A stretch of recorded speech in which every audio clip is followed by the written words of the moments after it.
Bugun 2-dekabr, kechki payt xudo xolasa yana bitta furgonimiz tayyor bo'ldi. Standart balandligi 1.55 bo'lgan. Koronalarni birga bir qo'yib, bakovoylarni qo'yib, mana xudo xolasa akani Toshkent viloyati Bo'stonliq tumaniga ketadilar aka.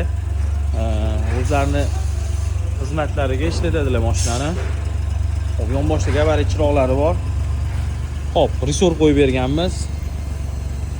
Orqa tomoniga o'zlarining xohishlari bilan mana reklamamizni ham qo'yib berdik. Orqa ko'rinishi. Ichki tomoni keladigan bo'lsak, ichlarini laklash so'radilar, laklab ham berdik o'zimiz. Mana.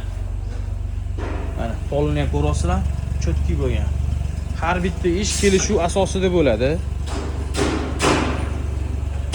O'rta ishlari. Kimga kerak bo'lsa, akalar bemalol murojaat qilinglar.